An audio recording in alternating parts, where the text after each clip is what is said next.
சூப்பரான டேஸ்ட்டில் காரசாரமான சேப்பக்கிழங்கு ஃப்ரை எப்படி செய்யலான்னு வாங்க இந்த வீடியோவில் பார்க்கலாம். இது சாம்பார் சாதம், ரச சாதம், தயிர் சாதத்துக்குலாம் ரொம்ப டேஸ்ட்டாக இருக்கும். இதுக்கு வந்து நம்ம சேப்பக்கிழங்கை நல்லா க்ளீன் பண்ணி எடுத்துக்கலாம். மண் இல்லாமல் இது வந்து குக்கரில் ஒரு 2 விசில் வரைக்கும் வேக வச்சு எடுத்துக்கலாம். இப்போ நல்லா வெந்துடுச்சு.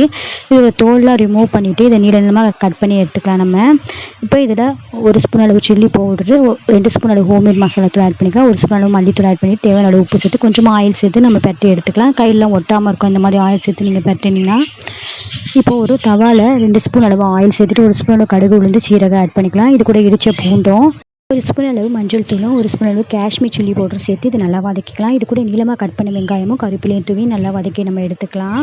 இப்போ சேப்பக்கிழங்கையும் சேர்த்து சேப்பக்கிழங்கு நல்லா வறுத்து இந்த மாதிரி ஃப்ரை ஆகும். கடைசியாக கொத்தமல்லி தூவி அடுப்புலேருந்து இறக்கிடலாம். சூப்பரான டேஸ்ட்டில் சேப்பக்கிழங்கு ஃப்ரை ரெடி ஆயிடுச்சு.